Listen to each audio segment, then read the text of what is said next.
Obviously, we've had our struggles. It's a young group. It's an inexperienced group. We were hit pretty good by graduation. Everybody has that problem, but we're teaching the same thing we always do. We've always taught the little things, fundamentals of the game, making sure we do the little things right, and we're not always doing the little things right, and that's causing us problems.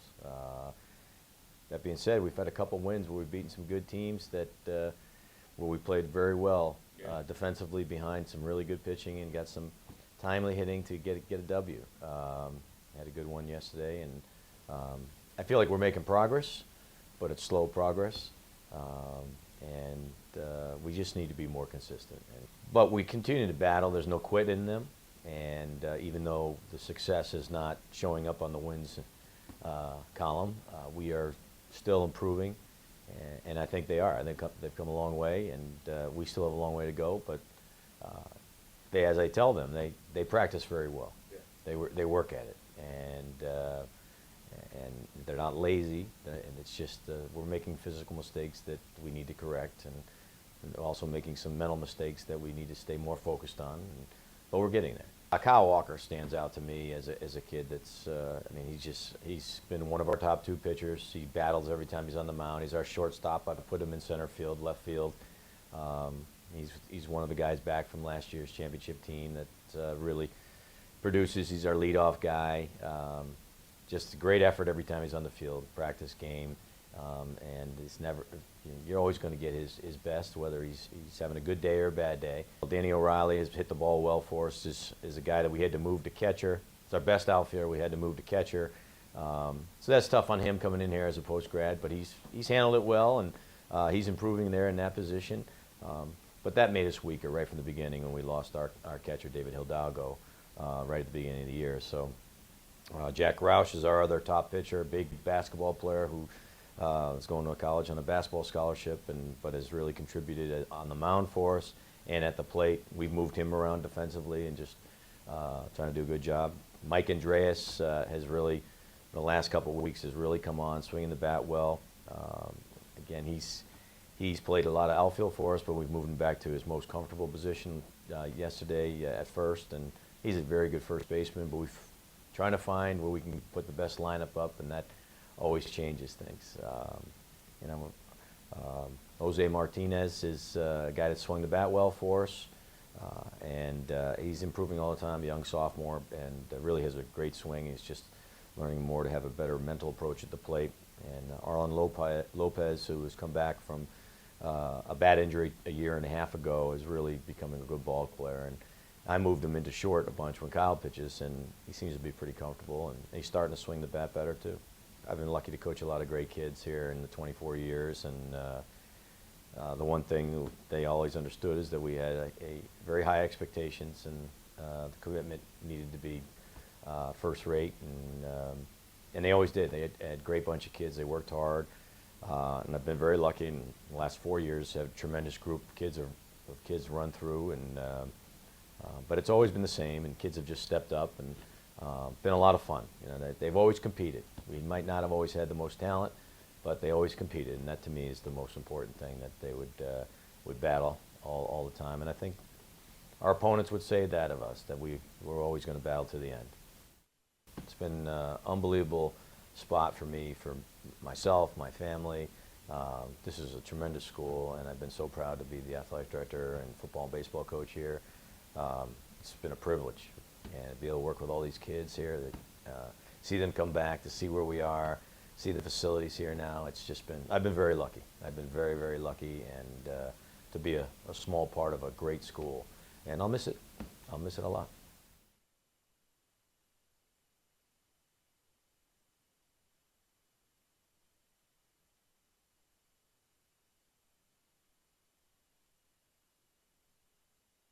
Diamond side from Wakefield Diamond here in Blairstown, New Jersey. This is high school baseball on the Strive Network, ready to go. First pitch of this contest is a called strike, and we're underway. So glad you've joined us alongside Simon Rosenwasser. I'm Lucas Favali, and this afternoon it's Hill at Blair. And quickly, no balls and a strike. Here's the pitch. It's swung out and missed, 0-2.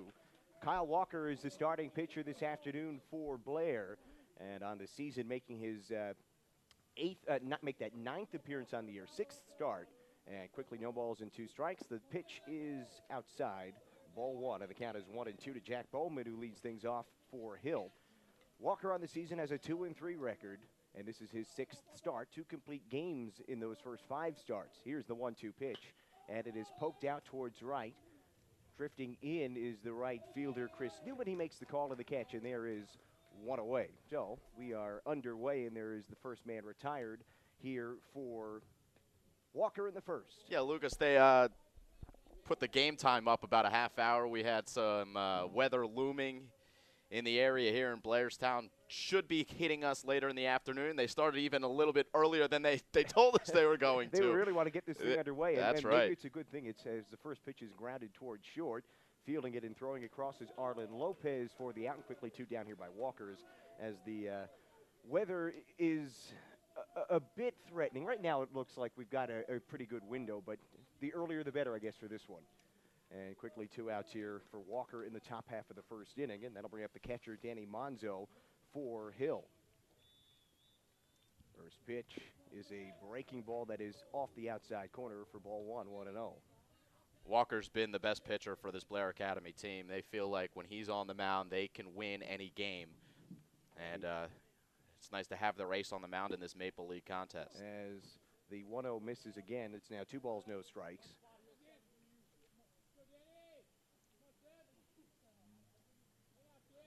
Top of the first inning. Third batter of the game, quickly 2 outs. Here's the pitch, and that's a fastball in for a called strike to the lefty swinging Danny Monzo, the catcher again, as we mentioned, for Hill.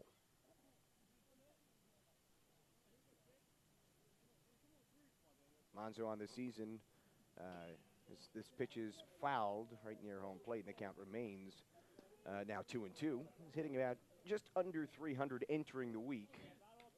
So he's had a pretty nice season here, the sophomore in Pennsylvania.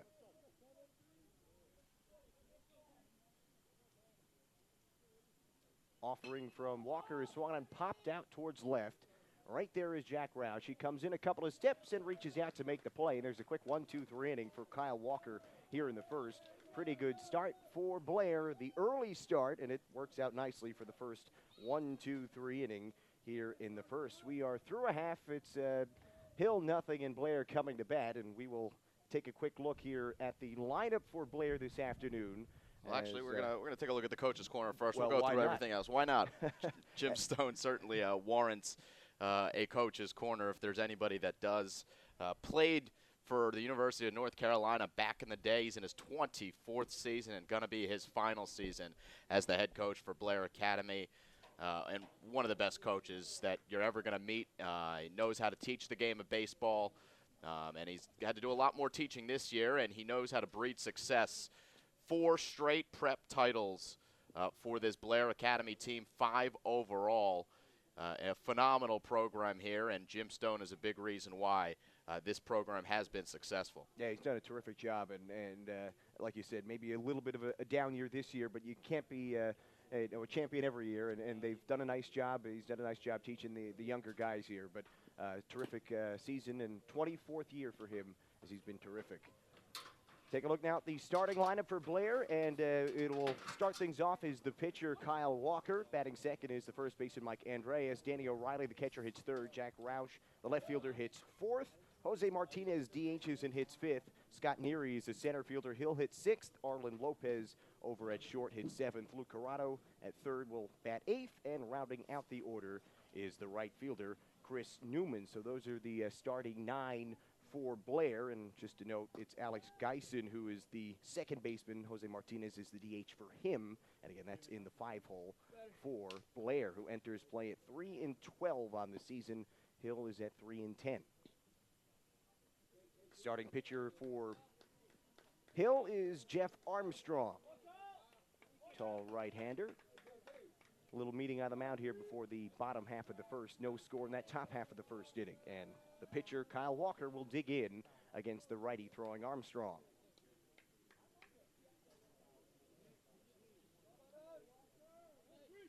So Armstrong takes his time on the hill and now is ready to go. And so are we in the bottom of the first.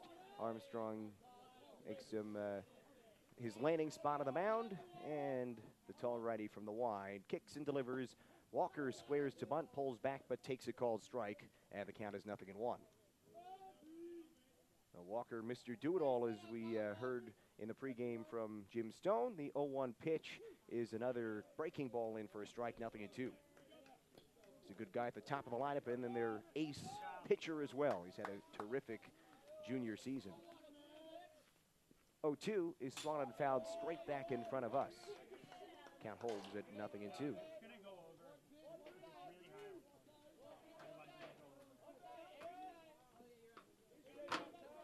There's Coach Stone over there, coaching third base today.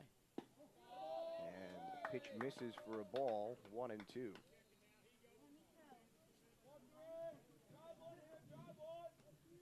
Now the 1-2 pitch. That's a breaking ball that bounces in there for ball 2, 2-2. This is what you want out of your leadoff guy. Battle out of the gates here. Just get on base. That's your one job as a leadoff man, is to get on first base. Pitch is swung on and skied to shallow center. A couple of players converge. Who's going to make the call? It's going to be the center fielder, Max Putt, who does and makes the catch in shallow center for the first out. So while Walker is retired, saw some pitches and gives the rest of the lineup a chance to see some of those pitches from Armstrong. So there's one down here in the first. A decent at-bat to start the game for Walker. For him, Mike Andreas, the lefty swinging first baseman. Pitches a breaking ball on the outer half in for a called strike. No balls and 1 strike.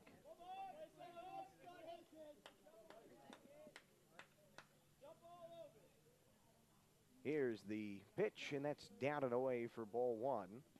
Count evens at a ball and a strike. Early afternoon matchup, Blair and Hill, both sides in their Navy uniforms. This one is swung and fouled out of play, 1-2. Blair's got the light blue numbers on the back of theirs. Hill's got the white numbers on their jerseys.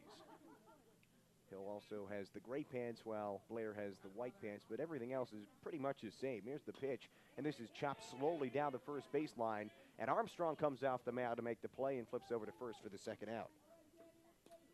Now Armstrong fielding his position nicely there for out number 2. Armstrong, the senior for Hill, and that'll bring up Danny O'Reilly, the catcher for the Bucks. First offering to him is a fastball strike, 0-1. Yeah, they had to shift in O'Reilly to catcher position, and that's not an easy position to adjust to. But O'Reilly's done a really good job of learning the position and becoming a quality player at that position after Blair suffered a pretty big injury early in the season and lost their starting catcher. Yeah, and he's had a nice year as O'Reilly. He's hitting up around 370 on the season. So all that adjustment, it's tough to be a catcher. We know that, and teams will take offense if you can get it from a catcher, but the defensive side of things, especially in high school, is really the most challenging part. He's done a nice job of things in both ends. This one is fouled out of play.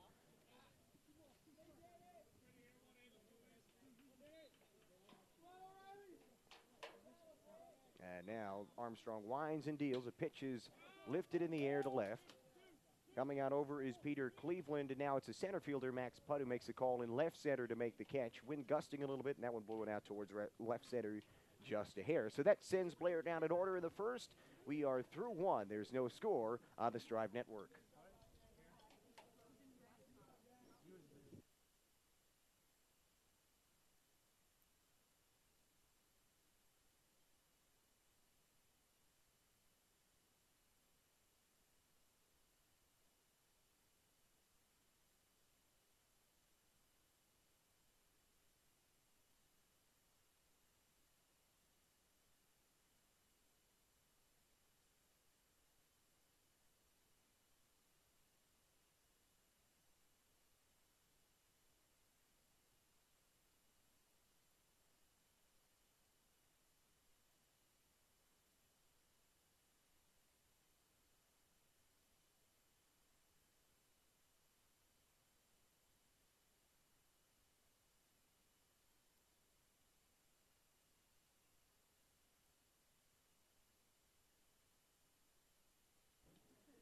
And we are back here in Blairstown, New Jersey. Wakefield Diamond, as we are at the end of the first inning. No score heading towards the second. Quick first inning. We'll take a look at the player spotlight here this afternoon. It is the starting pitcher for Blair. Kyle Walker's had a terrific season for the junior. You look at his numbers. He's had a strong campaign, over 30 innings pitched. And we mentioned eight appearances. This is his ninth. 5 starts, 2 complete games. And he's done it all as a pitcher and as a hitter. Look at that average right near the 300 mark. So a strong season for Jeff Walker out of Hardwick, New Jersey. Yeah, Kyle Walker, he's a leader as well. He's a bulldog. He's a guy that this team can trust, and that's what Jim Stone loves, is a guy that he can put on the mound that he feels like he can trust and play effectively regardless of the situation, regardless of the other team that's coming up to bat. They trust this Kyle Walker kid to lead them and play effectively.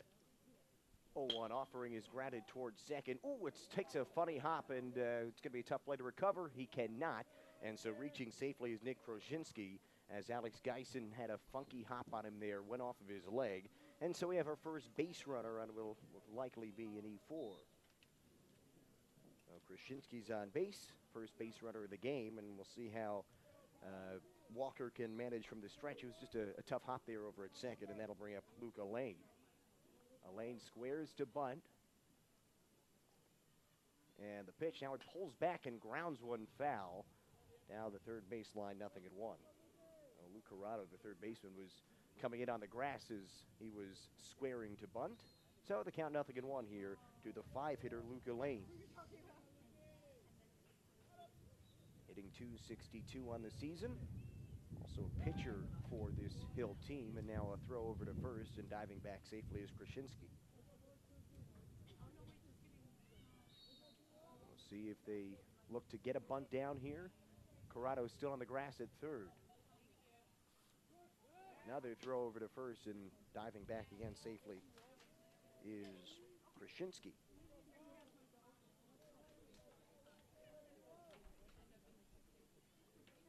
Wind's starting to pick up a little bit here, Lucas. Never a good sign if you're keeping an eye on the weather for some rain. As the pitch is swung and popped up in shallow left. That'd be a tough play. No, it's the shortstop who drifts back, Arlen Lopez, who makes the play. As Jack Rouch was charging in, but it didn't quite get as far as it looked like it might. As the wind could be an adventure for some pop-ups here today with some of the wind. As we'll keep an eye on that, but nice play by the shortstop Lopez to get the first out. If you're noticing on your screen a little bit of shaking, it's because our cameras are up in the elements a little bit. And that wind is going to cause some havoc. Yeah, not to get all technical with the weather jargon, but the cold front apparently is supposed to be moving in at some point, and that should bring some rain and wind apparently. Oh, yeah. Keeping an eye on the weather today, as you can tell. The first You're a meteorologist on the side, too, huh? Right. If you're anything to do with baseball, you've always got to keep an eye on the sky. That's true. During the spring and summer, you never know when you might get a pop-up shower or thunderstorm or anything, so you've always got to have a side job of watching the weather. It's much easier nowadays. You can just pull up a radar on your phone. Anybody can be a meteorologist. Right. Huh? Pitch is swung and lifted foul down the left field line. Coming back towards the line, and Jack Rouch actually makes the play. It was in foul territory as he makes the catch, but that ball kept drifting back towards left field, almost in fair territory, so Max Putt is retired for out number 2.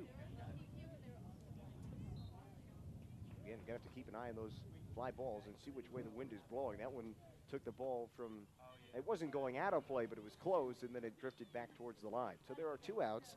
Man still on first as Jack Hogan digs in. And a pitch, and make that a snap throw to first. And diving back safely is Kroszinski. Jack Hogan, the lefty slugger. Giving it to Tulane University. Another throw over to first, and diving back in again safely is Kroszinski, keeping a lot of attention over there to the man at first. Talk about a place where you can get some weather down in the Big Easy. Yeah, it's beautiful down there at times, and then look out at other times. Pitch to Hogan is a called strike on the outer half, 0-1. Hogan grew up in Singapore and ended up here at Hill, and now is committed to Tulane. So lots of traveling for him during his first 15, 20 years. That's one of the coolest things about covering these Maple contests. You see all these kids from all different places all across the world, Right. and they all come together to play in a phenomenal league and phenomenal grouping of schools. It's just really, really cool to see the diversity all across the rosters here in the Maple. As Hogan fouls another one out of play. Count 0-2.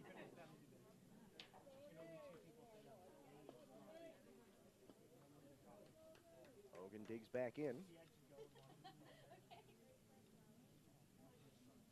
Walker holds a set, looks over his shoulder, and the offering is upstairs for ball 1, 1-2. Walker trying to work through another scoreless frame. We're in the top of the second inning, and still no score. Just the one base runner so far for either side. That is Krasinski, the man at first. Reached down the error to start the inning. 1 ball, 2 strikes. Pitch is sprayed foul by Hogan as Krasinski was off and running this time. But the count remains 1-2, and Krasinski will have to hustle back to first. Base running can be such a big factor in a high school game. That's why having a solid catcher is critically important. There's so many different aspects for a catcher, and keeping a running game at bay in high school is the toughest one, possibly. Pitches swung on and missed, strike 3, as Hogan cuts through a breaking ball, and that'll end the top of the second. No runs, no hits, 1 left at the end of an inning and a half. No score right here on the Strive Network.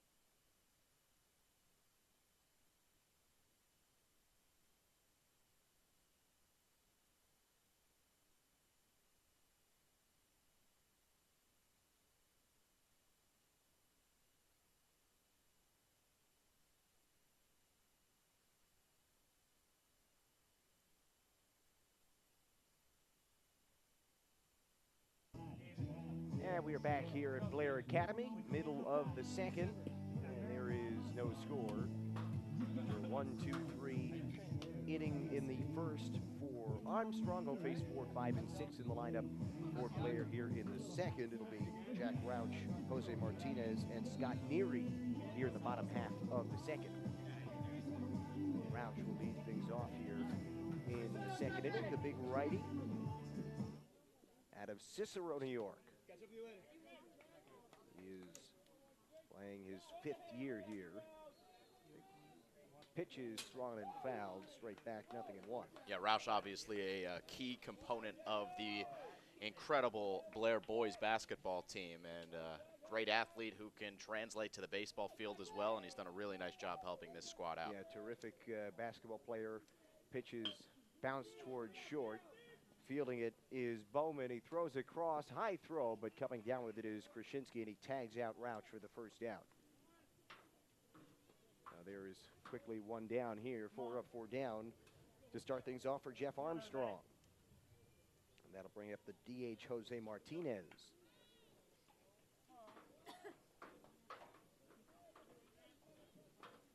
Martinez on the season hitting at .289 in 45 at-bats. And the righty DH gets the first pitch. And I believe it was called ball 1.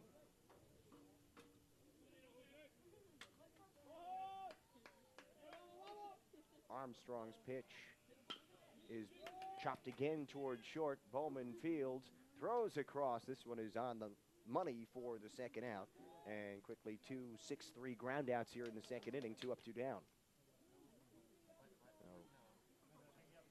Jack Bowman getting busy over at shortstop here in the second. Brings up Scott Neary, the center fielder.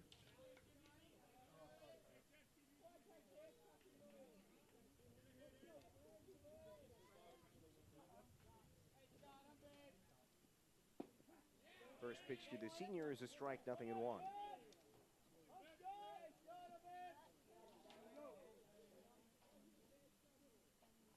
Armstrong kicks and deals. Neary swings and fouls one straight back over our heads out of play. Quickly, no balls and 2 strikes. And Armstrong trying to get a quick, easy 1-2-3 inning here.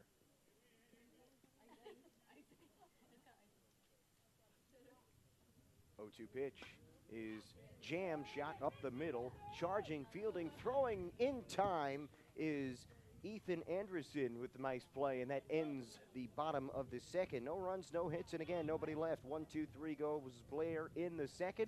We are through 2. There's no score on the Strive Network.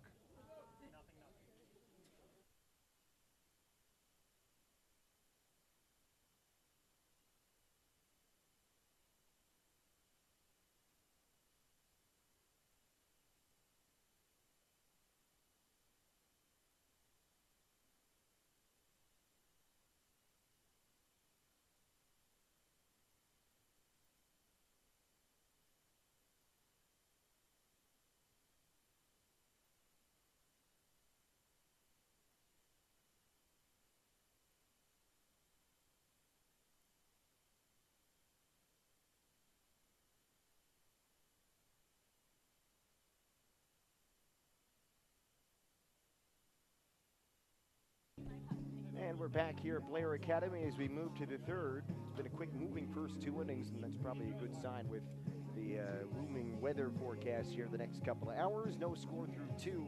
Finally, we'll take a look here as we move to the third at the starting defensive alignment for the Bucks here this afternoon. We've seen a bunch of these names already through the first 2 innings, but they've moved so quickly we haven't had a chance to get to this. Jack Roush, Scott Neary, and Chris Newman are out in the outfield from left to right. In the infield, Luke Corrado, Arlen Lopez, Alex Geisen, and Mike Andreas from third to first. And the battery today, Danny O'Reilly behind the plate with Kyle Walker, the starting pitcher, starting his 3rd inning of work here on this Saturday afternoon. Final home game of the season for Blair, as that's the starting defensive alignment. 8-9-1 in the order for Hill here in this 3rd inning. And it'll be Charlie Hogan, brother of the other Hogan, Jack Hogan, who ended the 2nd inning, and Charlie fouls this one to the right, and the catch was made for out number 1. They really are flying along here. They do not want this weather to be any sort of factor. You know, the guys are going up there hacking, and there is one down. It's not the patient approach here so far, but no complaints from anyone here. Again, keeping an eye on the forecast. First pitch is a called strike to Ethan Anderson for a strike 1-0-1. And Blair did have that one error. Fielding has definitely been one of the struggles for this Blair team this year, and Jim Stone just wants them to be a little bit more consistent in the fielding. But with the exception of that one error, you could say both teams plays are being made in the field. Only one strikeout here today. Yep. Kyle Walker's only got 1 strikeout, right. So the plays are being made out there in the field. Pitch is chopped foul. And that's the pitchers are throwing strikes, and if they're doing that, it keeps the defenders on their toes, keeps them more active in the game. You never want to see pitchers walk guys, and you can just feel the deflation in the field, and we haven't seen that here today. Pitch to Anderson is a bouncer in there for a ball, and the count evens at 2-2. O'Reilly doing a nice job here in the early going. Any of those balls that have been bounced in there, he's been pouncing on them. Here comes the pitch, and that misses outside. And that'll give us our first full count of the game, 3 balls and 2 strikes.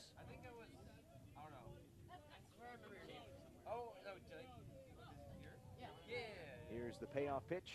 It is low, ball 4.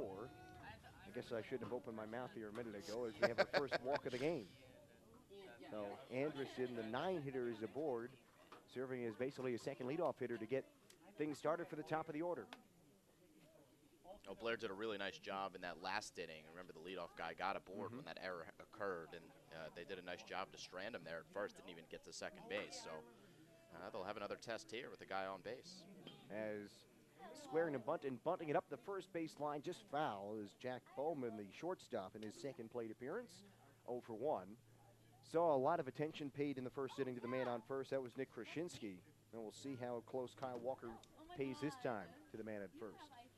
Corrado, the third baseman, plays in on the grass at third, expecting another bunt from Bowman, who, again, flew out to right field to start this game. He squares, pulls back, and then squares again. Now a throw over to first, and diving back safely is Anderson.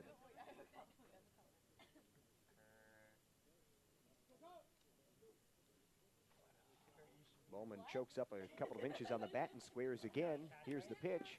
He pulls this one back and takes for a ball, 1-1.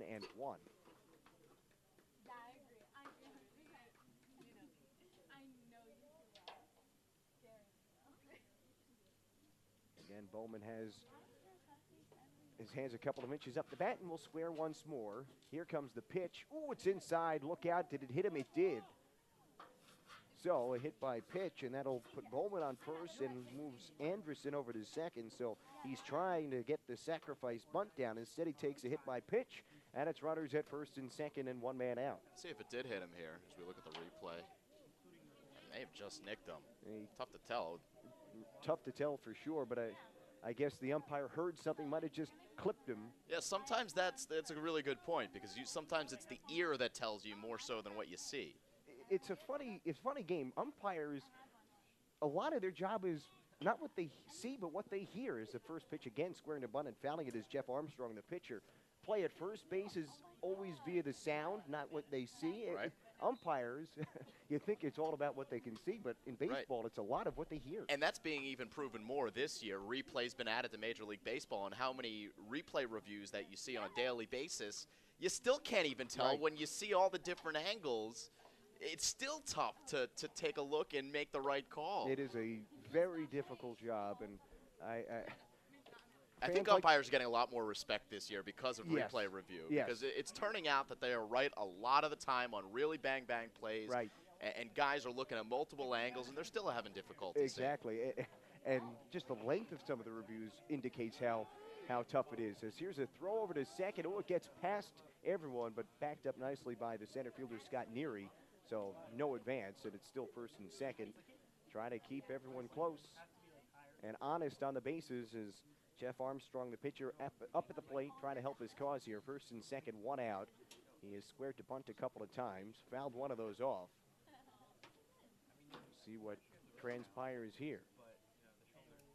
Tough situation for defense with first and second. What the play is in terms of the bunt. Do they get the wheel play going? The pitch is bunted up the first base line. Walker, the pitcher, fields and goes to first for the out. Both runners advance, so now it's second and third with two men out on the sacrifice by Jeff Armstrong. I love it when a guy gets a bunt down, then he comes back in the dugout. He'll just get some high fives all around. Because you did your job. You went up there to the plate, and you did exactly what your team asked of you, and that's to move the runners along. And now you've got two men in scoring position. There are two men out now, but again, two on base in scoring position as Kyle Walker will elect to go from the windup. But putting a man on third at any time is a good idea. Even if there are two outs, you never know. A wild pitch, an error at some point. You never know what could happen and could steal yourself a run here. First pitch is a called strike to the number 3 hitter, Danny Monzo. The count is 0-1. And that's obviously more so a thing in high school when there's a lot more wild pitches. But I think there's definitely been a shift at the major league level, and I'll let you call this one. As the pitch is lifted in the air to right, and drifting over is Chris Newman to make the play. And so Walker works into and out of trouble. He gets around his walk and hit by pitch and strands a couple in scoring position. So nice work by Walker to get out of the jam. No runs, no hits, 2 left on base. At the end of 2.5, we go to the bottom of the third. No score on the Strive Network.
And we are back here, bottom of the third inning, alongside Simon Rosenwasser. I'm Lucas Favali. Thanks so much for tuning in here on the Strive Network. High school baseball, the Hill and Blair.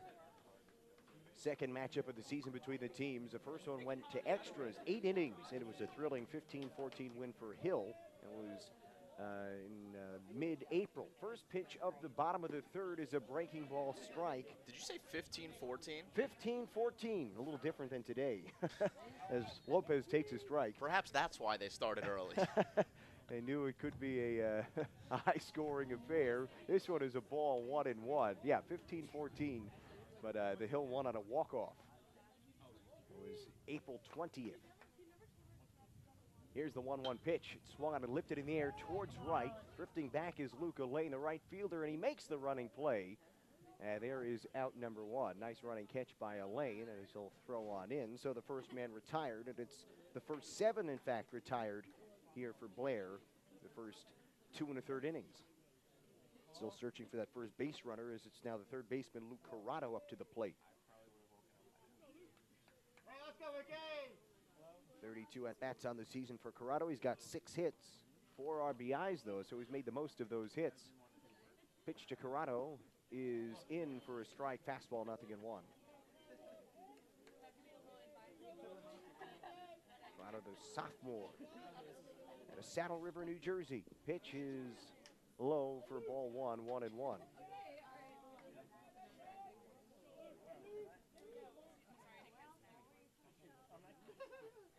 1-1 pitch. That misses for ball 2. So it's 2 balls and a strike to the number 8 hitter in the lineup. There's ball 3, 3-1. So trying to get their first base runner on the box here in the third.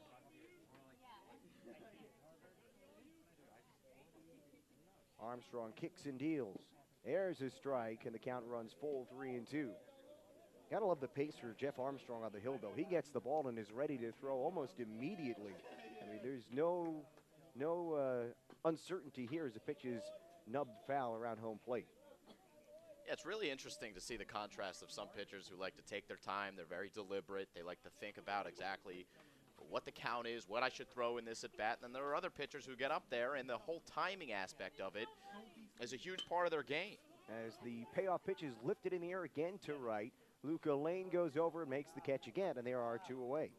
As you keep the batter off balance, the hitter's timing is extremely important as well. And when you're a pitcher, since you're the one throwing the ball and you're the one starting the play, you're the one that can dictate the tempo. And if you can up that tempo a little bit, sometimes that'll keep the hitters off balance, and it's an asset to have as a pitcher.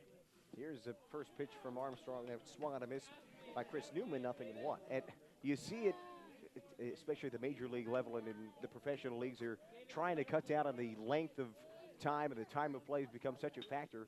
Pitch is fisted towards second. Scooping it up and throwing on to first is Ethan Anderson, and it's a 1-2-3 inning again here in the third for Jeff Armstrong. So we'll have to continue the discussion on the pace of play and things like that as we move forward. But we are through 3, quickly through 3, I should say, and there is no score. 1-2-3 goes Blair in the third, and we head towards the fourth, 0-0 on the Strive Network.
Back here at Wakeman Diamond here on the campus of Blair Academy. No scores. We head towards the top of the 4th inning. And rapid fire here through the first 3 innings. We're about a half hour into this game, and this was when the game was supposed to originally start. And we're halfway through. Yeah, I mean, we are flying through this bad boy, and there's still no score. Just a couple of base runners. No hits for either side so far, at least by my count. I don't know if there's officially been a hit. There was that one. No, it wasn't a hit. There's been no hits. Yeah. No, you're absolutely right. There hasn't been any hits. The fielders have made the plays that they're supposed to make. Right. We've had a few base runners. There's been a few walks, and we've seen a little bit of small ball being played with some bunts by the Hills School. But, yeah, no base runners for the Blair Academy, I don't believe. That's and, right. Hills got 3, but all via the walk or an error. As Nick Krasinski's the hitter, he's ahead of the count 2-0. He was the man who reached on an error in the second, but was stranded right there. The cleanup hitter in the lineup, 2-0 pitch, swing and a miss. And the count 2-1. And if you're a cleanup hitter, if you're the opposing team, this is where you want him to hit, which is the leadoff spot in the inning. You want him to lead off an inning. Offering is bounced in there, gets away from the catcher. No harm, no foul, as no one is on base. The count is 3-1.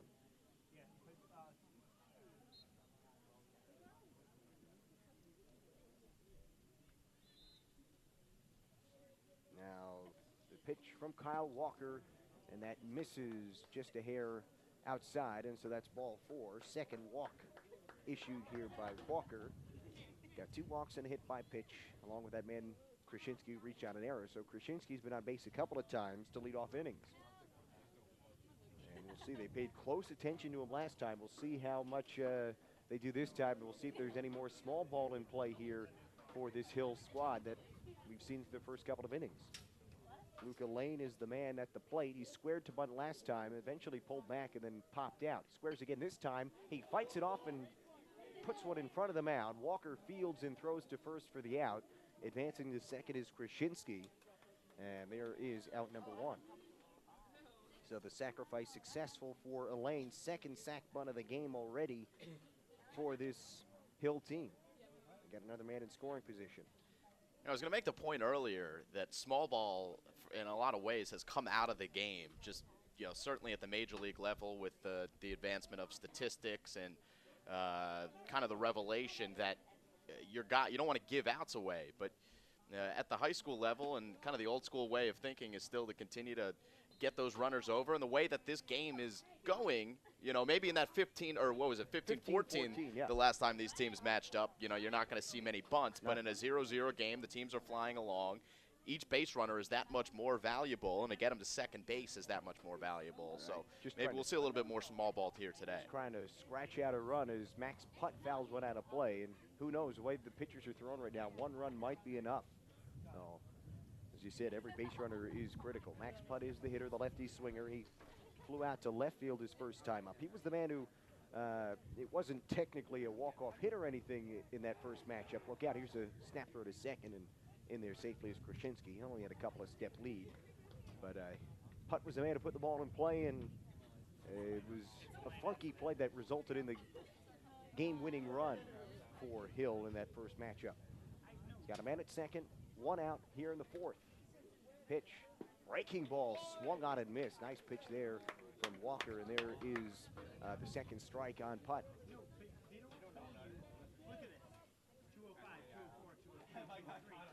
Going to get that important second out with a man over at second base. Walker comes to his set, and the pitch. Another breaking ball is lined foul down the right field line. Still 2 strikes here on Putt. Putt just a sophomore.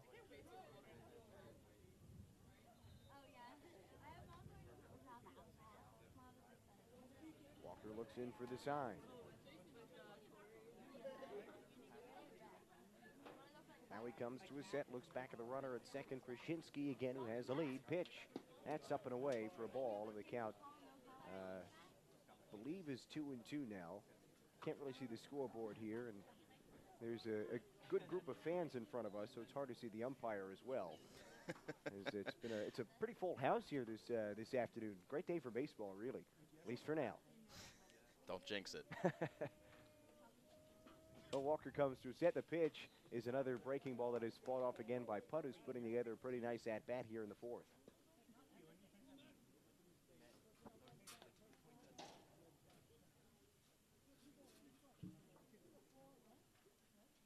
And we'll do it again here against Putt. Walker looks back at Krasinski. Pitch is upstairs, and that should be ball 3, and now we'll have a full count, 3-2.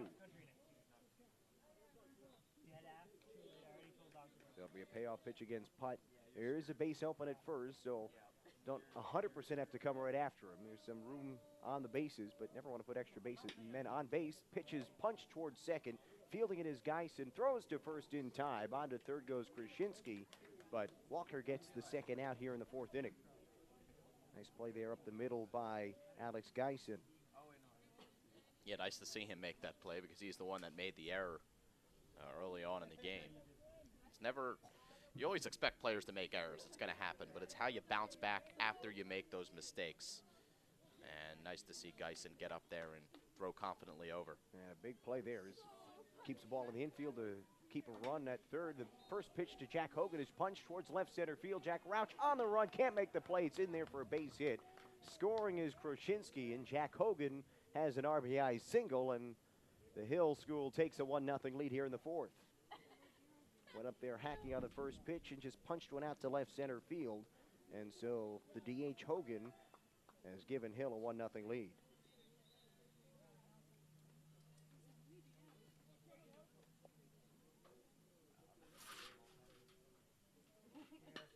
Bring up Charlie Hogan, and he swings and lines one out to right center.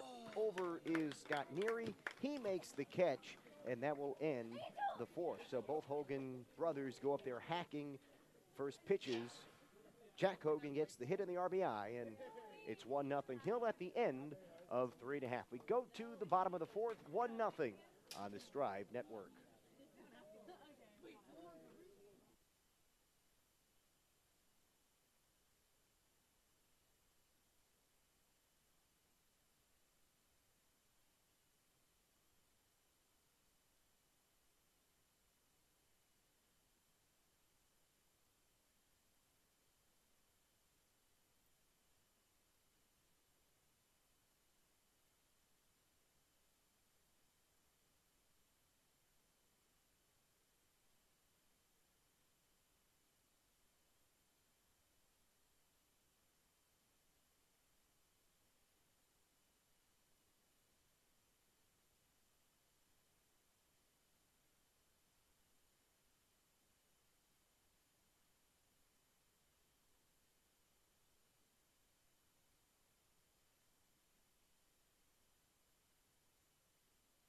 We are back here heading to the bottom of the fourth inning. Thanks so much for joining us on this Saturday afternoon. 1-0 lead for the Hill School as they get a run in the top half of the fourth inning. First run of the ball game.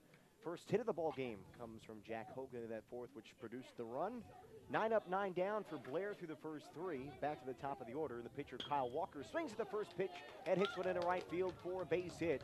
Ooh, the right fielder, Luca Lane, was looking like he wanted to come up throwing on that one. Maybe make a play at first if he could. You don't see that very often, but it has happened before. Especially not for the leadoff guy coming up there. Right. You assume he's got some speed, Kyle Walker. So He was trying to, but it just sneaked under his glove, but he got it just enough of it. Didn't get too far past him. Anyway, the leadoff man and the first hit on base, first hit of the game for Blair, and the first man on base is the pitcher, Walker. And so we'll see if Blair goes with some small ball. We'll have to wait and see. This brings up Mike Andreas. Who's lucky they're not playing on turf either, or else that could have gotten by him. And right. Walker's on second base. There was a lot of rain in the area yesterday. Is squaring to bunt and bunting it right in front of the mound is Andreas. Nice bunt there. Sacrifice is successful as Armstrong throws to first for the first out. So sac bunt for Andreas, and there is out number 1. But there was a lot of rain in the area yesterday. Field's in terrific condition, all things considered, but maybe the grass is just a little slow in the outfield. Prevented it from really causing a problem. Anyway, man at second, 1 out for the catcher, Danny O'Reilly. Armstrong from the stretch for the first time today spins a breaking ball in for a strike. No balls and 1 strike to O'Reilly, who again we mentioned hitting over around 370 entering play today. Got 7 RBIs on the season, second on the team in that department. There goes the runner, the throw, and he's not in time. Swiping third is Kyle Walker. Dangerous play, but it worked out as Blair was calling for a balk. I don't think they got that, but I think Walker's in there safely. Might be a little shaken up, though, over at third. Yeah, Armstrong is a little confused as well there. Certainly a break for Blair, as I mean, that's a play where you're not going to see a guy get safe more times than not. So they're lucky to have a guy at third base now. And that could have been a big out, but now a big opportunity for the Buccaneers. It certainly could have. Danny O'Reilly at the plate, and you know how much runs are at a premium. The Hill School bringing the infield in on the grass here in the 4th inning, leading 1-0. Runs are tough to come by here this afternoon, and so they're going to try to cut down this run any way they can. Armstrong from the stretch, pitch, swing and a miss. And O'Reilly goes down swinging for the second out, so we can't knock in that run from third with less than 2 outs. There's our first strikeout for Blair. There was a strikeout earlier for the Hill School, so now a strikeout aside, and there are 2 away for Jack Roush. Roush is the RBI leader on the team with 12, and he takes a strike, 0-1.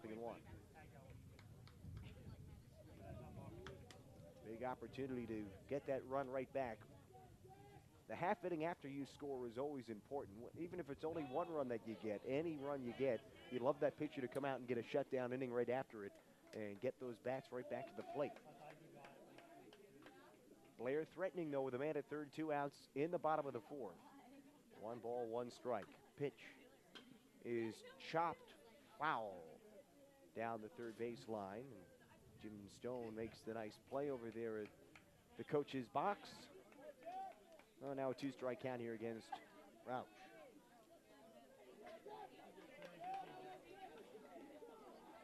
The righty slugger gets the offering. Swing and a miss, strike 3, and Armstrong gets out of the inning. Comes with the fastball up and in and gets back-to-back strikeouts, his first 2 of the day, and they couldn't come at a bigger time as he works into and out of trouble here in the 4th. No runs, 1 hit, and a man stranded at third. We are through 4, 1-0. The Hill School has the lead on the Strive Network.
back here. Blair Academy moves to the 5th inning, and it's a 1-0 lead for the Hill School here on this Saturday afternoon. Again, thanks for joining us, along with Simon Rose and Wasserab Lucas Favali. Maple League matchup, second matchup of the year between these two teams. Final home game of the season for Blair. And it's 1-0 for Hill.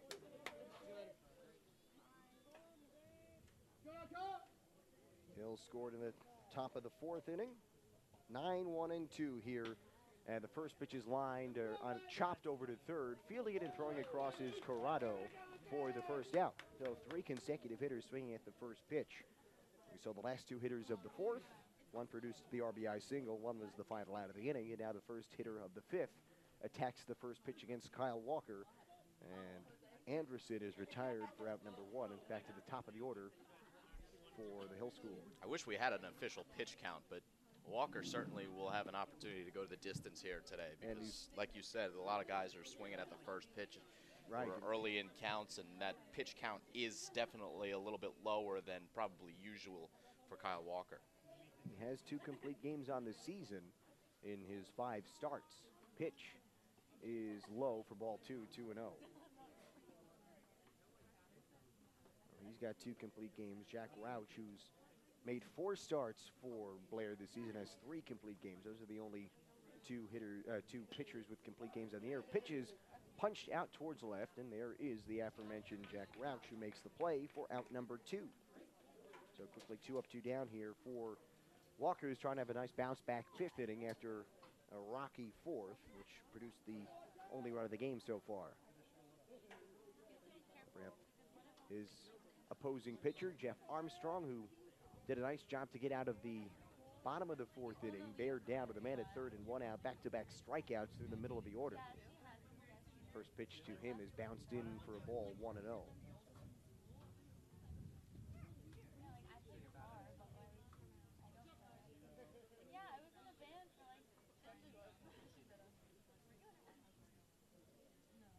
Here comes the 1-0 pitch.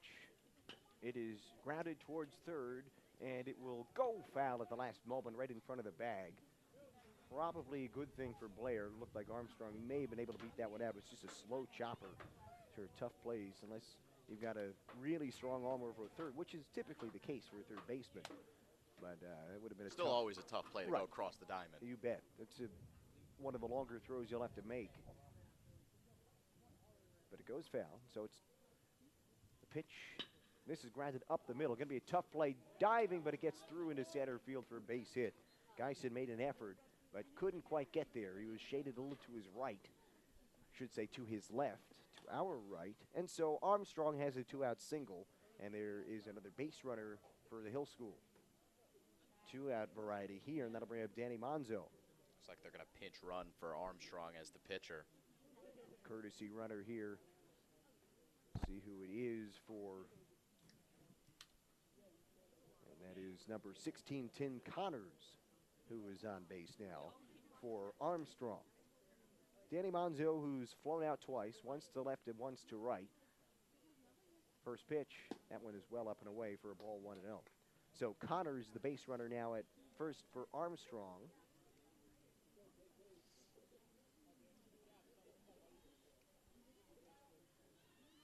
One ball, no strikes, the count to the number 3 hitter, Monzo. And he swings and pops one up towards left field. Rauch comes in and makes the call and the catch, and that will end another quick half inning. No runs, 1 hit, and 1 left on. At the end of 4.5, we go to the bottom of the 5th. 1-0 Hill School right here on the Strive Network.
And we are back here as we head to the bottom of the fifth, a 1-0 lead for the Hill School over Blair.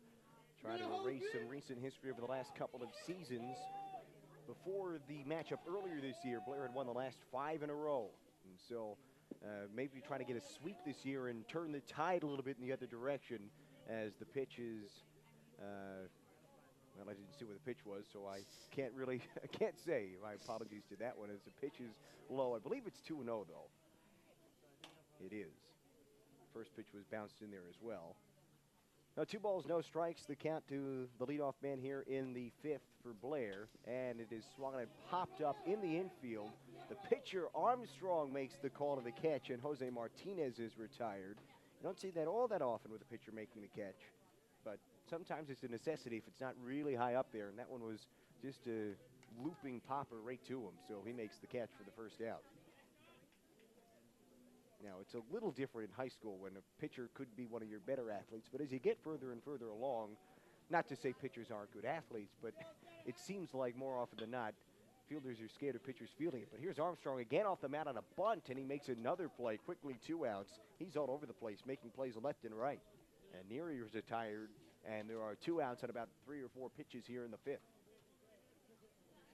We have Arlen Lopez.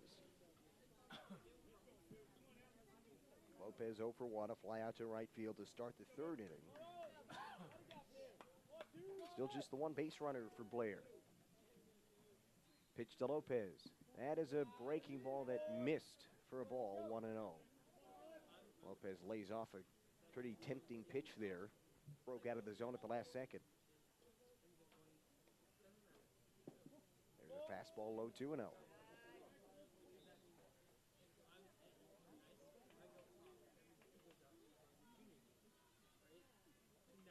Lopez 8 for 42 on the season. He lines this one into right field for a base hit. So Lopez picks up a 2-out single, and there's the second base runner for Blair, and the 5th inning will continue with Luke Corrado coming to the plate. Nice piece of hitting there by Lopez to line one the other way and pick up the 2nd hit of the game for the Bucks. Bring up Corrado, who skied one into right field for his first at-bat. He was retired. He's 0 for 1. Lopez leads off at first, throw over, and he dives back in there safely. Armstrong got tougher from this stretch in that last inning. The man at 3rd and 1 out, reared back for back-to-back strikeouts of the 3 and 4 hitters. Pitch to Corrado. That is up and in for a ball, 1-0. That was the same pitch that got both strikeouts against O'Reilly and Roush, that fastball that was riding up and in on the righty swingers. 1-0 offering is dribbled and just under the glove of the pitcher Armstrong, and everyone's safe. It's a single for Corrado. Armstrong nearly got there. It would have been another terrific play if he could have, but it just sneaked under his glove, and now it's 1st and 2nd, a little 2-out rally here going for Blair. Yeah, a big time at bat coming. You're down by 1 run. You've got base runners on base, and that's been hard enough against Armstrong here today. So every opportunity that you've got to capitalize on these opportunities, and it would be nice to do so with a 2-out rally here in the 5th. And Jim Stone had a quick chat with his right fielder and number 9 hitter Chris Newman, who grabbed it out to 2nd to end the 3rd inning. Pitch is bounced in there for a ball, 1-0. Big opportunity here for Newman. Just 15 at-bats on the season, so not a whole lot of plate appearances for him. 1-0 pitch. This is grounded sharply to short. Fielding and going the short way is Jack Bowman to retire the side. So Newman put a good swing on it and just hit it sharply, but right to short, and that ends the 5th. No runs, 2 hits, and 2 left at the end of 5 full. 1-0 the Hill School has the lead on the Stride Network.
welcome back to Blair Academy as we move to the 6th inning. It's a 1-0 lead for the Hill School through the first 5. Got that 1 run in the 4th inning, an RBI single from Jack Hogan. He is due up 4th in this inning if it gets to him, and it's again 4-5-6. Nick Krasinski, the 4-hitter, leading off for the 3rd time today. He'd a lead-off walk in the 4th, and it's always the most dangerous thing in baseball, and sure enough, it came around to score. First pitch was fouled off of his leg, and he's in some discomfort immediately, walking around the home plate area. He got it right off his leg. And the count 0-1 here, and the umpire will come out and hand deliver a baseball to Kyle Walker to give Krasinski a chance to catch a breather and shake off that foul ball. Yeah, that's never a fun thing to have happen to you. It gives us a chance to get a good look at those socks. Look at those socks They're for the beautiful. Hill School, huh? Old school stirrups. They got the 3 stripes on it. Gotta love it. You wouldn't think socks could have such a big part in baseball, but they really do. I mean, fans relate to stirrups for some reason. I don't know why. But At least you do. well, I guess I do. But I think they're terrific. I love the stirrup look. And Yeah, that classic jersey look is always pretty cool. right. Blair's ball. got some nice jerseys here as well. Yeah, both sides are slick. Again, both in their navies today. Pitch is in there for a strike, 1 and 2. Blair's got the powder blue trim though. I the love- numbers. It reminds me a little bit of the Tar Heels of UNC. I wonder if Jim Stone had any influence on the powder blue jerseys there. 1-2 pitches grounded up the middle. It'll scamper into center field for a base hit. So a leadoff single for Krasinski, who's on base all 3 times here today. He's had a nice day. That's his first hit, and he's on base. Out of all the areas, though, I love the powder blue belts. Those are really good. But another base runner here for the Hill School as Krasinski is on base again. He entered play hitting a .238.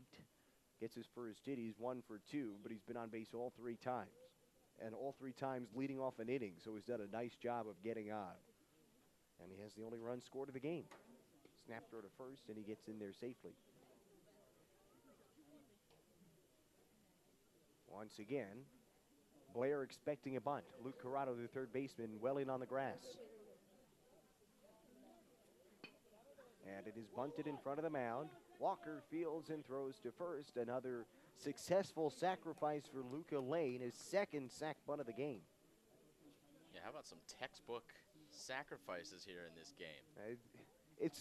They're making it look easy. It is, I mean, you would think bunting is easy, but you can see it in the major leagues sometimes. They just struggle to get bunts down. Yeah. And that's part of the reason why, as we mentioned earlier, it's disappearing from the higher professional levels. But here so far today, both teams have been executing their bunts really to perfection.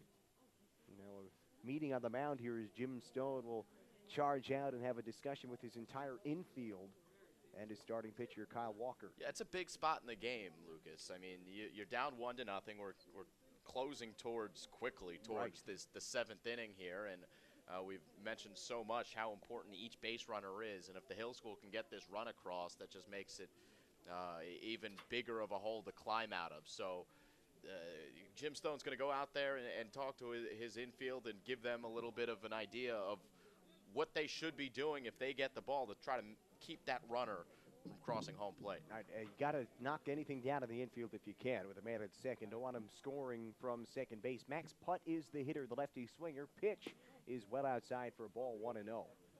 That's critically important. And as we mentioned, we're in the 6th inning already. Just 6 outs to work with if you're Blair. Down 1-0. They've threatened the last 2 innings, so that's a positive. They had a man in third and then 2 guys on last inning. Working in the positive direction, but again, haven't been able to push one across yet, as there's ball 2.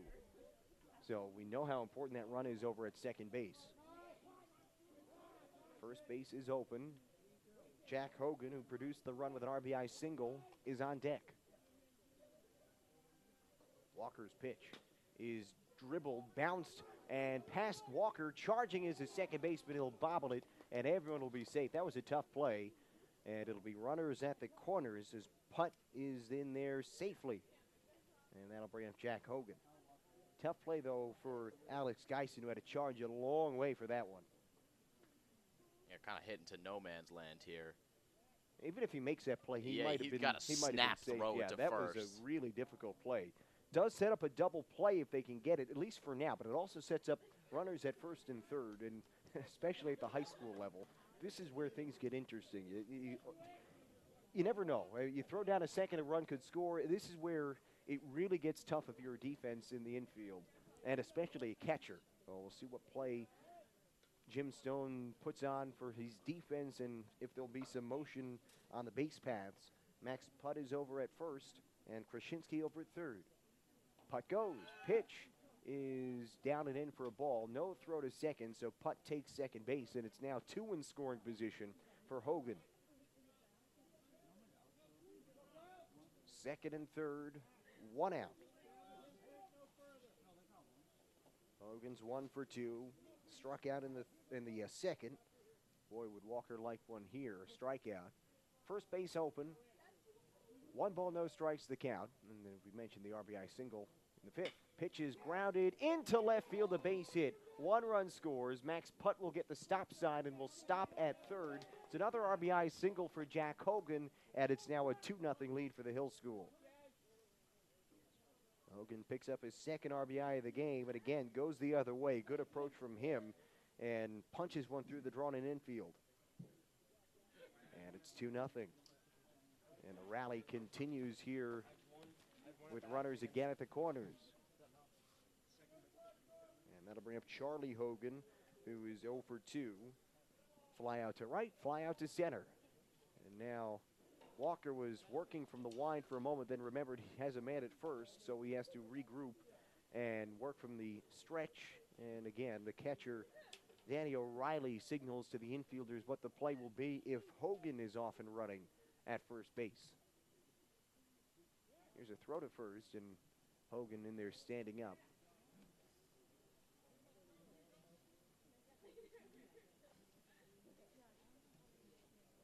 The righty swinging, Charlie Hogan. Waits for the pitch from Walker, who stares over his shoulder. Here it comes. Pitch is a looping breaking ball for a strike. 0-1, so Walker jumps out ahead of the count.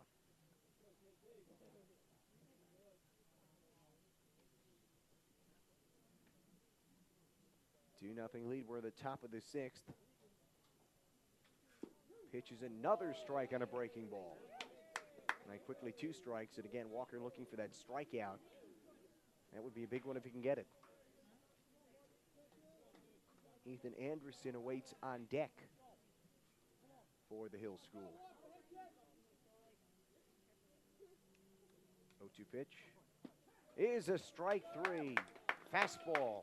And Hogan stares at 3 pitches and goes down looking for the big second out here in the 6th inning. Take another look, see where this ball was.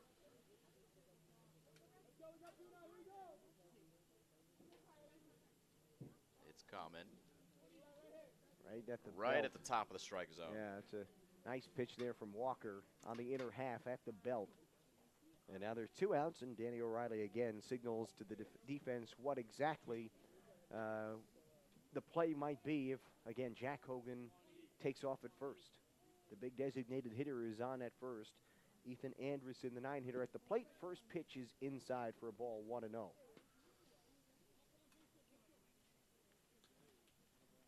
Hogan off at first. Max Putt off at third. And Walker trying to escape further damage and keep this a 2-0 game. Here's a throw to first, and Hogan gets in there standing up. Not much of a lead for Hogan over at first base. Doesn't look like he'll be off and running at any time, but you never know.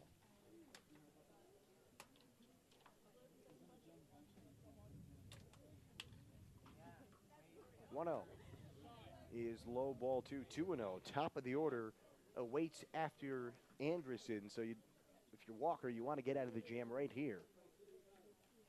Jack Bowman awaits on deck.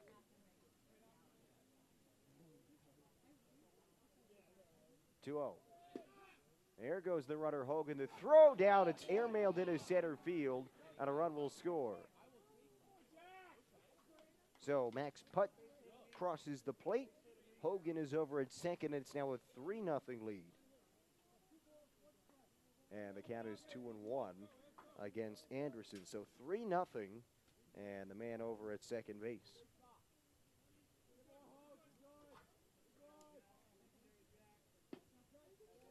This one misses for ball 3, 3-1.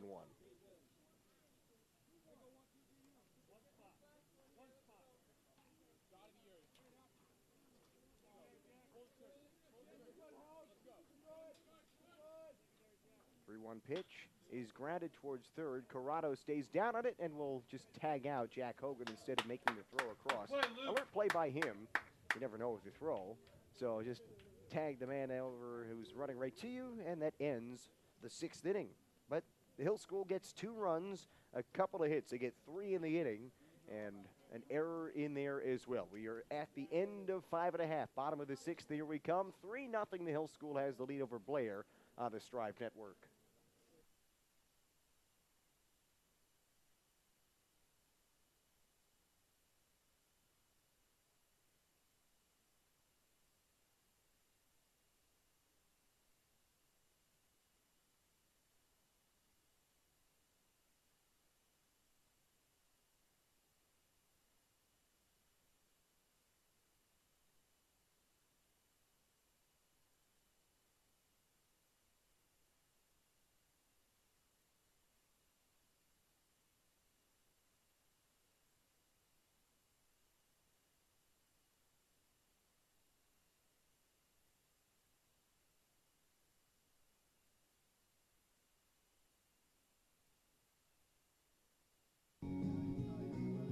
Head to the bottom of the 6th here at Wakefield Diamond. It's a 3-0 lead for the Hill School. They get 2 more runs in the top half of the 6th inning, and just 6 outs to work with for Blair. They're down by 3. They have the top of the order here in the 6th, and Kyle Walker starts things off against Jeff Armstrong.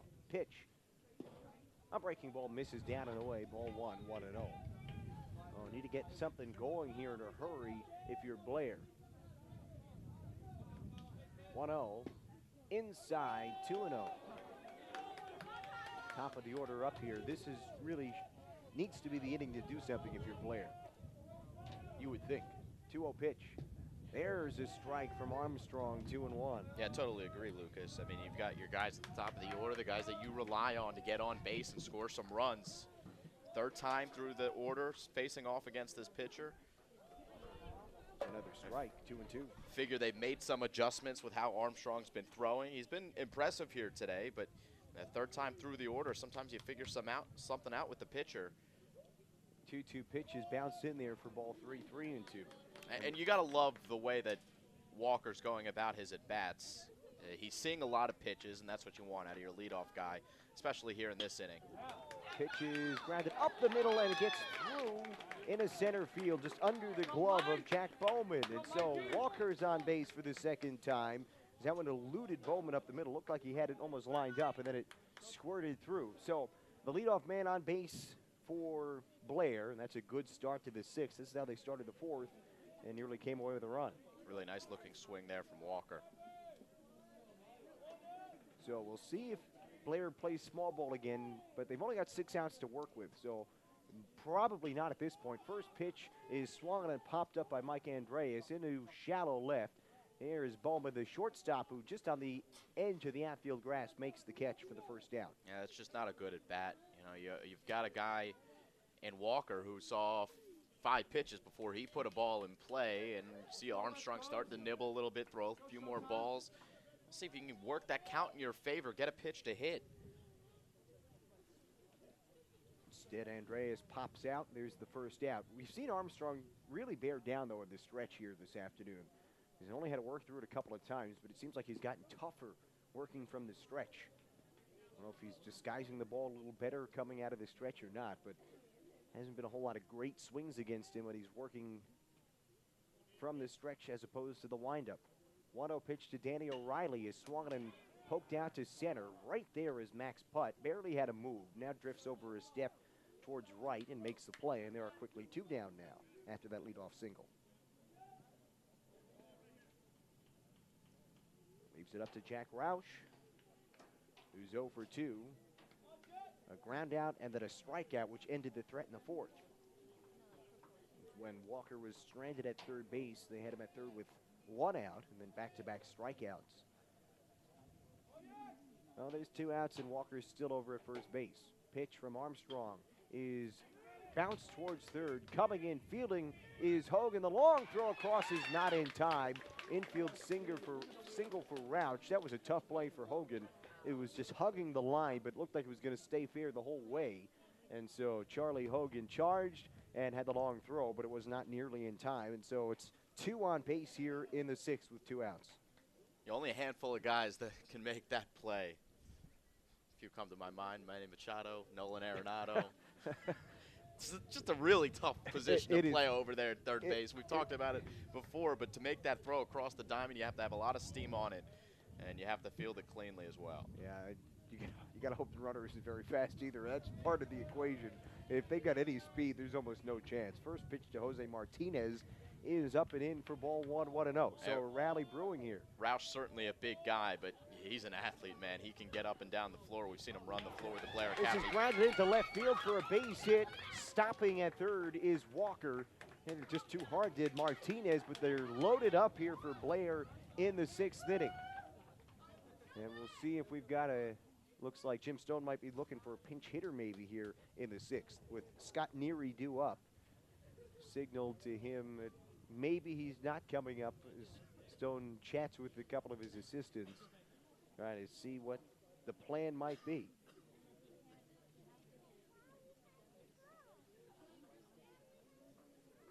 Now Stone will come and chat with Scott Neary, the center fielder, and looks like he will be his man at the plate. Doesn't look like any changes are coming, but a discussion continues, and it will indeed be Neary who hits. He's 0 for 2 today.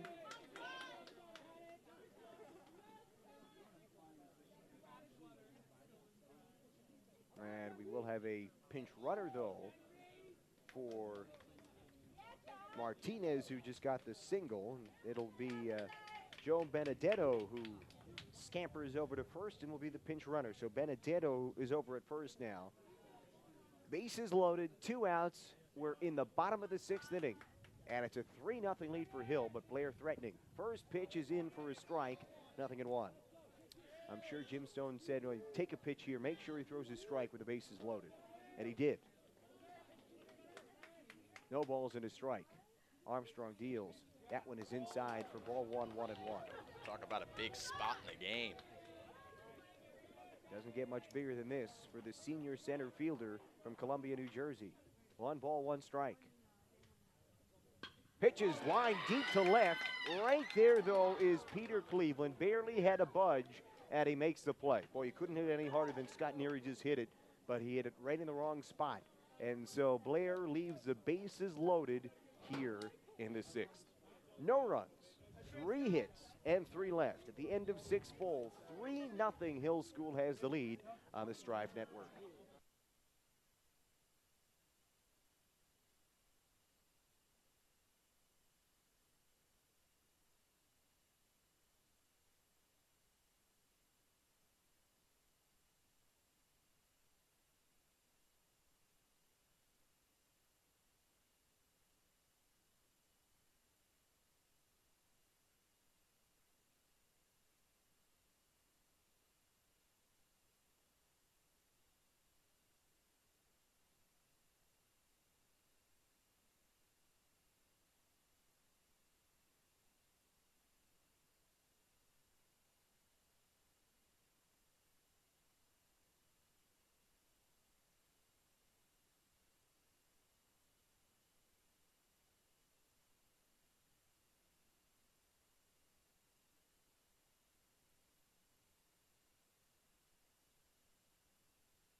As we move to the 7th inning.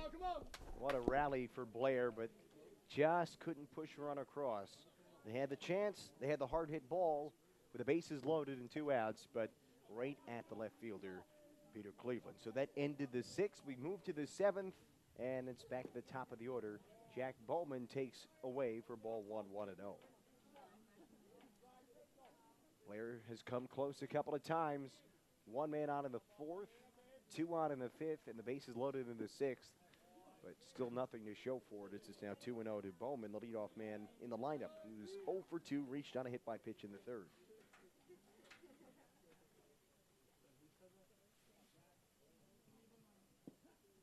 Pitch is a called strike, 2-1. The lefty swinging Bowman. The junior out of California. This one is lined over the leaping try of Alex Geisen into right center field for a base hit. So Bowman's aboard with a leadoff single here in the 7th.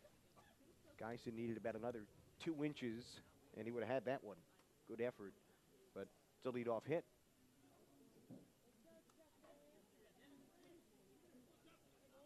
Brings up Jeff Armstrong, the pitcher. Armstrong reached on a single in the 5th. He's 1 for 2 at a sac bunt in the 3rd. We'll see if they do that again here in the 7th to get another run in scoring position. They don't. The pitch is hammered down the line. Foul and out of play down the left field line. 0-1.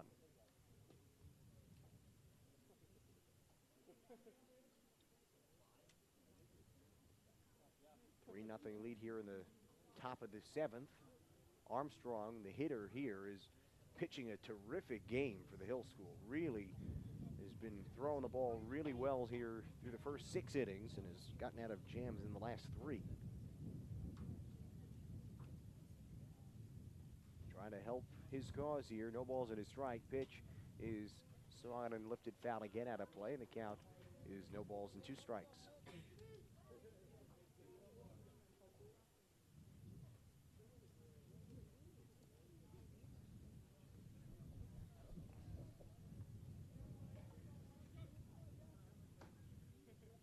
Pitch, breaking ball is grounded slowly to 3rd. Corrado Fields goes to 2nd, 1 on to 1st, not nearly in time.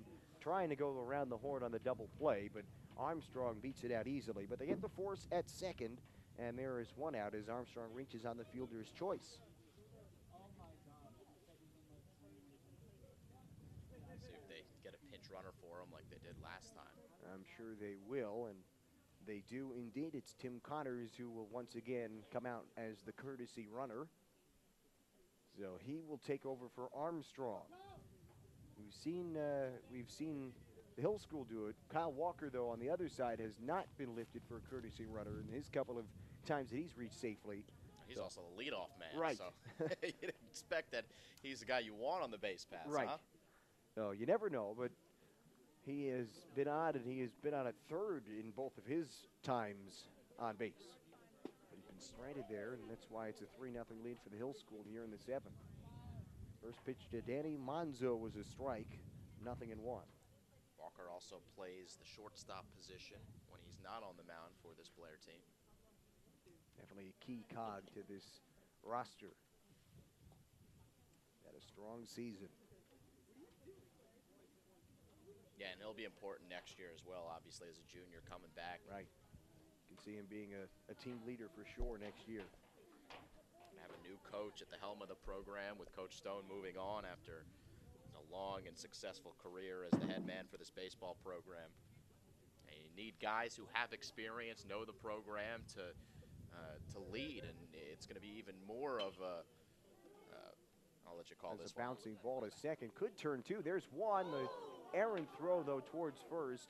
And scampering over to 2nd is Monzo. They nearly had it, but just couldn't get the turn in time. And so Monzo heads over to 2nd. Fielder's choice and then an error. And he is over at 2nd base with 2 outs. Yeah, this one's set up really well for a double play. Nice pitch over to the 2nd baseman. Turned pretty good, and kind of a hard slide there into 2nd base, and that may have just disrupted the timing a little bit and made the throw a a little bit tougher to make coming over to first base. Right. And going hard into second, and we've seen that has been a major issue in baseball. Is those plays over at second base here recently. We saw it in the Major League Baseball playoffs last year between the Mets and the Dodgers, and then they Chase Utley rule, right? Right. They changed the rule, and then they kind of changed it back a little bit here after some. We've seen so many plays and games that have ended because of potential double plays that were not double plays and then turn into double plays. It's just one of those things. When you add a new rule, it doesn't matter what the rule is. There's always going to be an adjustment period. Always. I mean, in the first few months, there's going to be an adjustment period. The players are learning the rules. The managers are learning the rules. The fans are learning the rules. The media's learning the rules. Right. So, 3-4 months down the road, I think there's going to be a little bit more, knowledge as to what that rule is, and there's going to be a lot less ambiguity. And you're going to see it calm down a little bit. At least we certainly hope so. As the ball just squeezes through the catcher, O'Reilly, and on to third goes Monzo. So he's over at third base now on the pass ball. And runner at third, 2 outs. This is another, keep mentioning how important these runs are. It's a 3-0 game right now. Blair obviously hasn't scored yet, but they have threatened the last couple of innings, so it seems like they're knocking on the doorstep. Right. You don't want to go down by any more, though. 2 outs, man at third.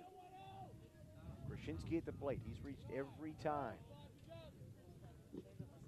I'll finish making this point about Walker and how important he's going to be next year, obviously as a key junior coming back for a senior season. But when you've got a new coach, you kind of rely on those players to kind of help you get accustomed to the program, and Walker's going to be a guy that is going to help to do that. The new guy, whoever it is. Absolutely. 6 seniors on the roster this year. Just 4 juniors on the roster. So he's going to be a really important guy. And see how he can take the helm really next year. Is what it feels like that's what he's going to be doing next year, is really taking over that leadership position on the rosters. There's his strike to Krasinski.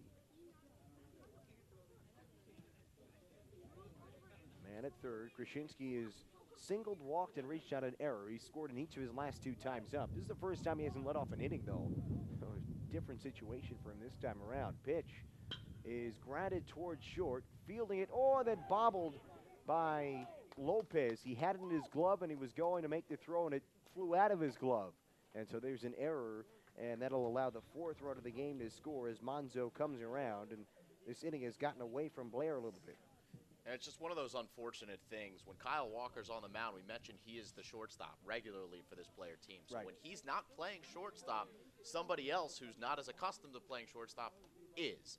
When Kyle Walker is not playing shortstop, the whole defense suffers, and that's what Coach Stone has mentioned. And just a little bit frustrating because you want your best guy on the mound sometimes, but you also want your best guy at shortstop where he's sure-handed. So just one of those things where you got to pick your spots, and an unfortunate play there as Hill School gets another one across. And we've seen now a couple of outs left on the table here in this inning. That potential double play that went awry on the errant throw by Lopez, and then Lopez just couldn't, he fielded it cleanly, then couldn't get the ball from his glove to his hand to make the throw across. Just flew out of his glove. And so, man at first, 4-0 lead for Hill School. And that brings up Luca Lane, who has successfully laid down a sacrifice bunt in his last 2 plate appearances. He's 0 for 1, pop up to short, and then those 2 sack bunts.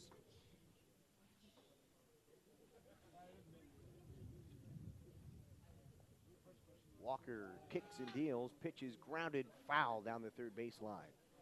As off and running was Krasinski.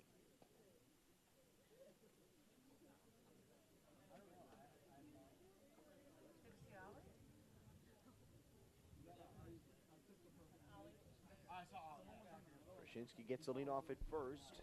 Now we're waiting here. Just waiting to track down that foul ball down the line. Umpire's not going to let us play until it has been, and now the man tracking it down, Matt Tung, skips over the fence, gets out of play, and so that'll allow us to continue. Throw to first, and Krasinski's in there safely again. Have to pay attention to him, obviously, or else he'll be off and running. Did that in his first time he reached base. That was in the second, and there was a handful of throw-overs. Here's the pitch.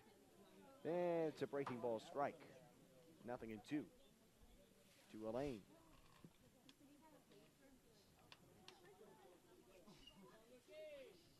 Elaine entered the weekend around a 260 average and was initially slated to potentially be the pitcher here today. This one misses inside, and Krasinski was off and running on the pitch, so he'll take second base. Stolen base for him. Obviously, Elaine is not the pitcher here today, as you've been able to tell all afternoon. But early in the week, he was lined up to potentially start today. Comes a two-strike pitch to Elaine with Krasinski off at second, and the pitch is fought off and fouled back off the screen in front of us. Well protected here. We're not getting any foul balls to catch in our direction today, unfortunately. I was looking to flash the leather today, but not quite. Out of the cards on this afternoon. The wind again picking up a little bit, but it really is a beautiful afternoon right now. You'd have no idea that we're chasing the rain a little bit here. Right. I mean, it's just beautiful out right now. Great day for baseball at the moment. 1-2 pitch is chopped foul again down the third baseline. And the count holds at 1-2.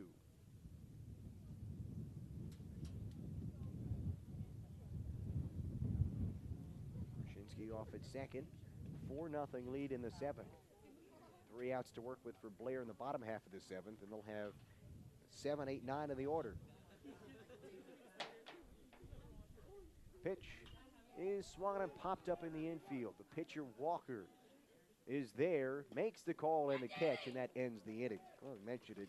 Don't always want your pitcher to make the play, but when he's as good an athlete as Kyle Walker is, no harm there as he puts it away in front of the mound, right between the mound and the plate, and that ends the sixth. Make that the top of the seventh. We head to the bottom of the seventh. 3 outs to work with for Blair. They're down 4-0. We'll see what they can do against Jeff Armstrong when we come on back on the Strive Network.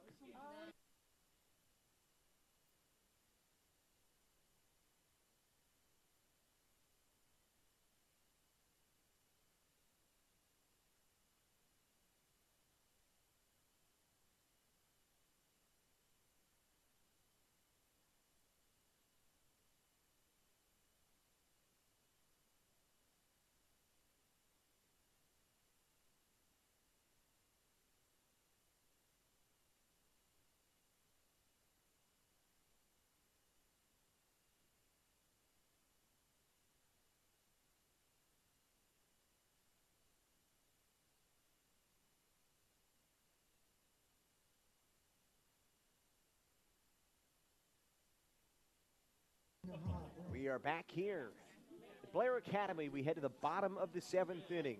Blair needs a rally. They're down by 4. They need base runners in the worst way possible.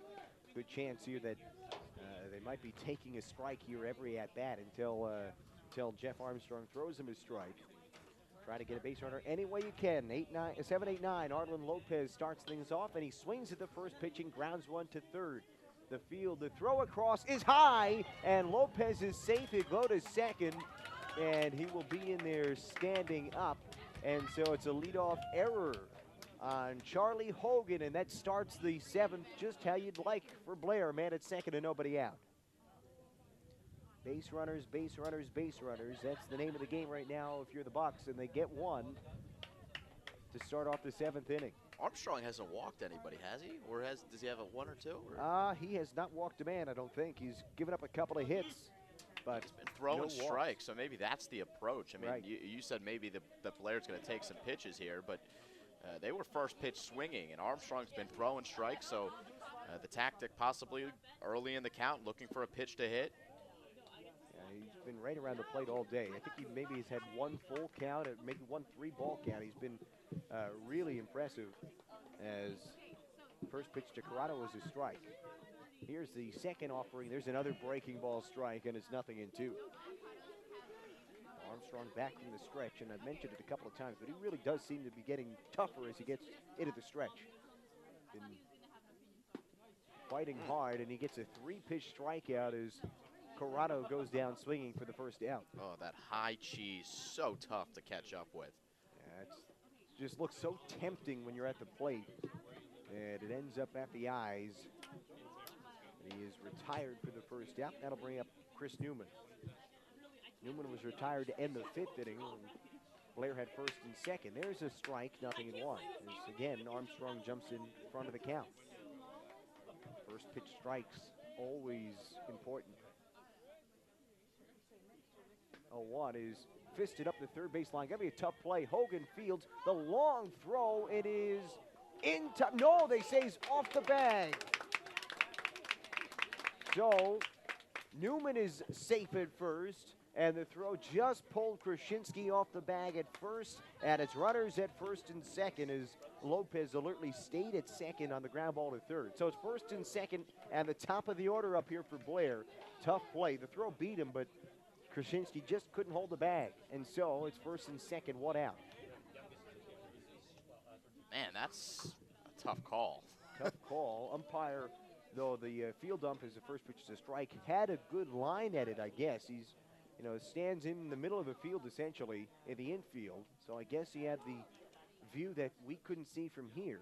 Pitch to Walker, misses for a ball, 1-1. And I looked at the replay when we just played it, and it really didn't look like he Right. came off the bag. Yeah, from here I didn't think he did either, and I jumped the gun and thought he was going to be out, but apparently the umpire said off the bag.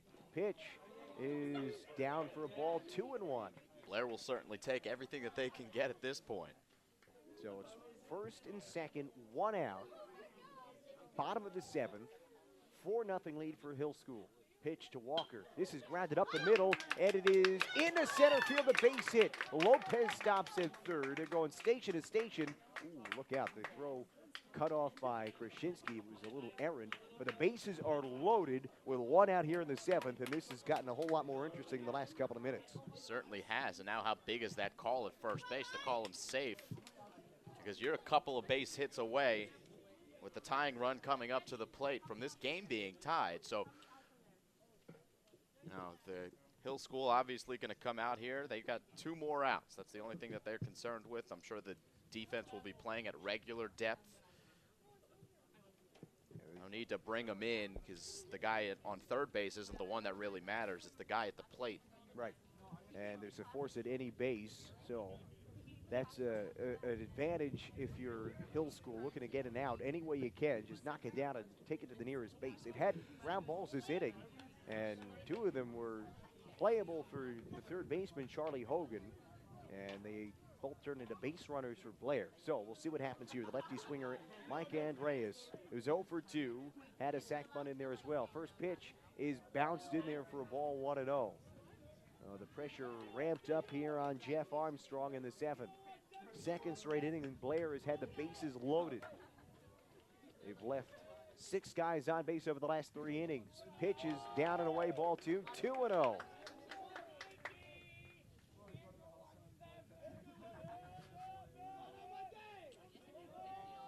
Rash with Andreas with 3 RBIs on the season. And the pitch is popped foul. O'Reilly on deck, Roush after him if they get to the middle of the order. Bases loaded, 1 out. 2 balls and a strike to Mike Andreas.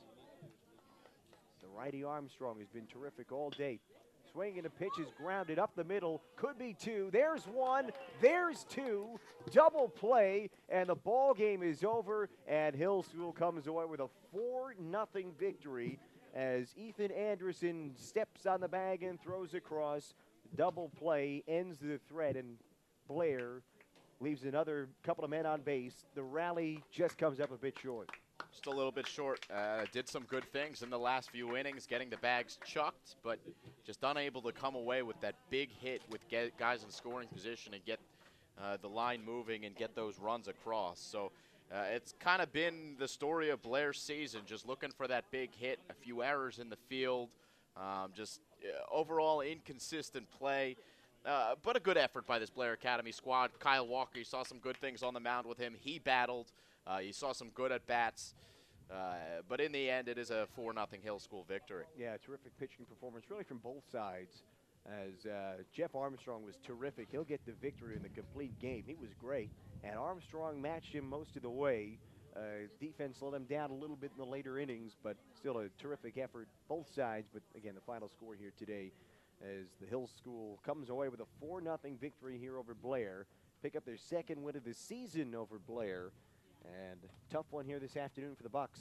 But all in all, a pretty good game and a really quickly played game. That was about an hour and a half or so. Yeah. Not even. I mean, it was just, it flew right by. It did fly right by, and we're going to have to get off the air and get our equipment torn down before the rain comes. But just want to mention quickly, this is the start of a really busy stretch of games we've got coming. Lucas, you're going to be a part of some games coming up in the next few days. Monday, we've got the Prep A and Prep B Girls Lacrosse Championships. On Wednesday, we're back here at Blair for Blair's Boys Lacrosse versus Oratory Prep. And then on Friday, we're doing Blair Girls Lacrosse against Kittatinny. So another dosage of Blair athletics coming for you this upcoming week, as well as the Prep B Boys Lacrosse Championship also coming up on Wednesday. So overall 8 games in 6 days from 8 different venues. It's a fun day for a fun week for yours truly, the executive producer here at the Strive Network. But we're happy to do it, and we're extremely excited to bring you all of the action. So. Should be a great couple of weeks. Should be fun, man. A couple of days, I should say. Lots of championships to hand out in the next week. That does it for us here from Blair Academy on this Saturday afternoon. Final score again. Hill School with a 4-0 victory over Blair. For Simon Rosenwachser, my partner here today, and for all of us with the Strive Network, I'm Lucas Havali saying so long and have a great rest of your Saturday, everyone.